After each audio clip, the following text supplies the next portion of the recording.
Merhabalar değerli dostlarım. Stoacılık, stoasizm, stoik. Son zamanların YouTube videolarında çokça yer bulan mükemmel bir ortaçağ öğretisi. Geldiğimiz şu günlerde stoayı anlatan, örnekleyen, izleyicilerine stoik yaşamın öğretilerini ulaştırmak isteyen birçok paylaşım kanalı görüyoruz. Ne yazık ki bunların çoğunda işlenen konuların stoa ile ilgili olmadığını anlamak hiç de zor değil. Bunlar genellikle şu 4 hareketi yap, şu 12 maddeyi ezberle gibi başlıklarla çıkan ve sanki o öğretilen şeyleri yaptığında kişinin aydınlanma yaşayacağına inandırılan genelde pozitif düşüncelerle bezenmiş ama stoacı görüş ile alakalı olmayan paylaşımlar. Biz meraklı ve okuma sevdalıları bir grubuz. Paylaşımlarımız tamamıyla stoa öğretilerinin temellerini oluşturan Citium Zeno, Cleanthes, Chrysippus, Seneca, Epictetus, Marcus Aurelius, Musonius Rufus ve diğer bilgelerin bizlere bıraktıkları parşömenlerden ve bu felsefe ile ilgili kitaplar yayımlayarak bizleri aydınlatan ünlü filozof ve öğretim görevlilerinin çalışmalarından, tezlerinden ilham alınarak hazırlanmaktadır. Bu yolculuğa bizlerle çıkmanız ve yorumlarınızla bizlere katılmanız ilk amacımız. Bugünkü paylaşımımız Ryan Holiday ve Stephen Hanselman'ın yazdıkları Stoacının Günlüğü kitabı örnek alınarak hazırlandı. Birkaç bölümden oluşan öğretileri her defasında 6 ila 10 dakikalık videolarla sizlerle paylaşmamız, Stoa'yı daha içsel bir kuvvetle anlamamıza olanak sağlayacak düşüncesindeyiz. Eğer Stoa düşüncesini çok iyi anlayabilirsek ve bunu hayata geçirirsek ne yapmamız gerektiğini, kendimizi nasıl yönlendireceğimizi, bu hayattan nasıl az hasarla sıyrılacağımızı çözümleyebiliriz. Amacımız ilk basamaktan sona doğru hep beraber kalarak sizlerle bu bilge yolda mesafe almak.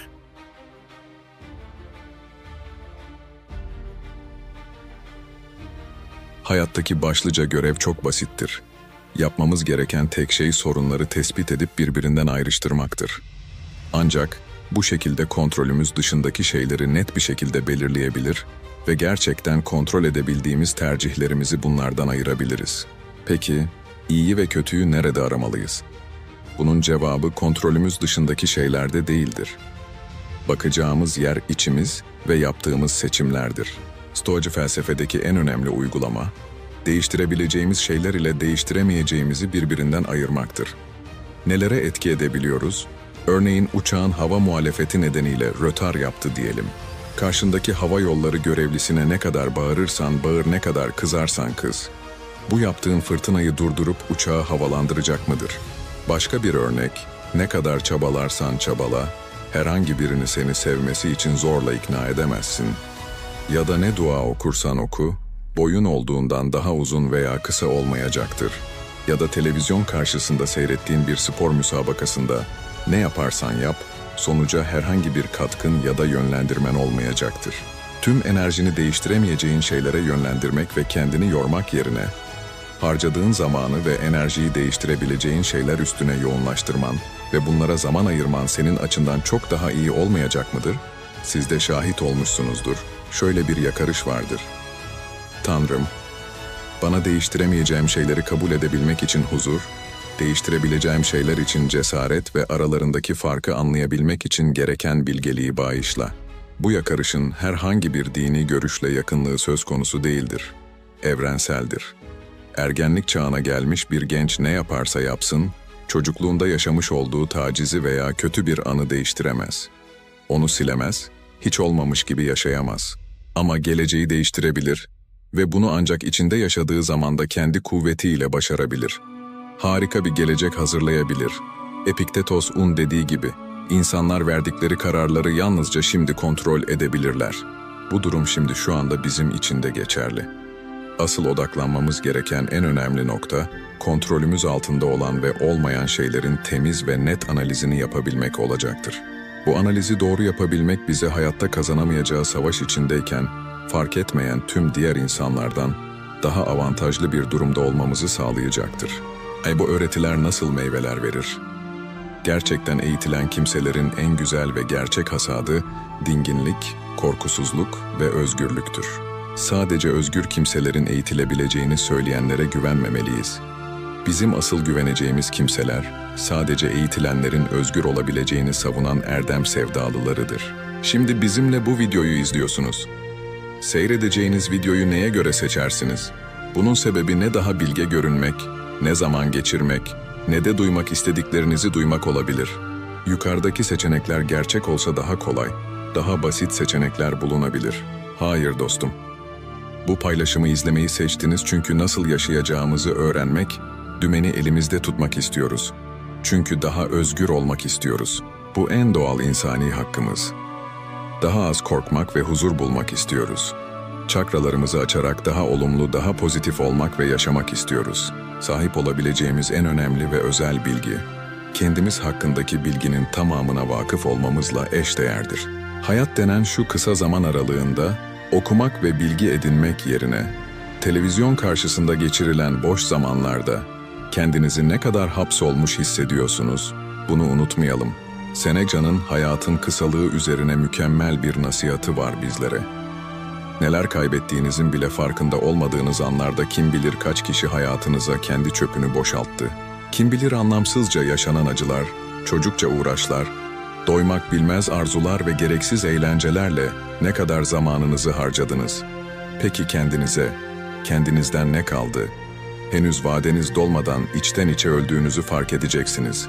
Hepimiz ara sıra da olsa geçmişe döneriz.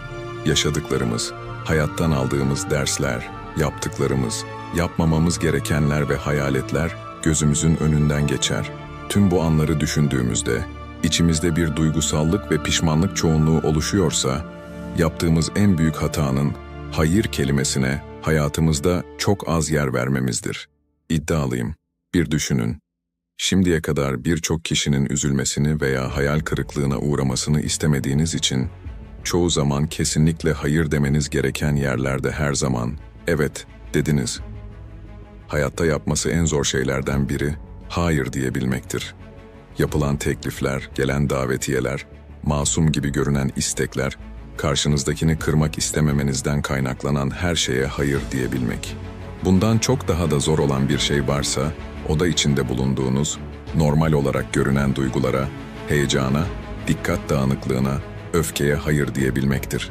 Bu dürtülerin hiçbirisi tek başına bir sorun teşkil etmese de, bunlar da zamanla üst üste birikir, çoğalır. Şayet dikkat etmez de, dikkatli davranmazsan tüm bu sorunlar hayatını işgal edip tüketen şeylerdir. Lütfen dur ve düşün. Harcadığın zamanı, harcadığın enerjiyi ve yaşama sevincini tekrar geri alabilir misin? Kendini nasıl daha rahat ve huzurlu hissedebilirsin? Çare tek. Hayır demeyi öğrenmek. Hayır müsait değilim. Hayır bu görüşüne katılmıyorum. Hayır üzülsen de gerçek öyle değil. Hayır teşekkürler. Korkma doğru olanı yapacaksın. Bu etrafındaki bazı kişileri inciltebilir. Bazılarını kırabilir. Ama sen önemsiz şeylere ne kadar çok hayır dersen, önemli olanlara evet deme fırsatın daha çok olacaktır unutma. Daha çok keyif alacaksın. Daha az yorulacaksın, daha da mutlu olacaksın. İstemediklerinden uzaklaşacak ve kendi konforlu alanını oluşturacaksın. Kontrol ve seçim, eğitim özgürlüktür ve önemsiz şeylere acımasız olmaktan korkma başlıkları altında 3 önemli konuyu işlediğimiz bu paylaşımımızı gerekirse tekrar izlemenizi önemli tavsiye ediyorum. Bir sonraki paylaşımımızda bu paylaşımda olduğu gibi sadece zamanımıza kadar gelen kitaplardan aldığımız öğretilerin ışığı altında yayınlanacaktır. Amacımız Stoa felsefelerini tamamen gerçek dokümanlara bağlı kalarak tarihe duyduğumuz saygıdan dolayı sizlerle paylaşmak. Konunun devamı niteliğindeki paylaşımlarımızda buluşmak üzere abone olmayı ve eğer devamını dilerseniz beğen butonuna basmanızı önemli rica ediyoruz. Ailemizin daha da genişlemesi ve sizlerin sayesinde daha geniş kitlelere ulaşmak en büyük hayalimiz. Sağlık ve huzur dolu günlerde buluşmak üzere, hoşça kalın.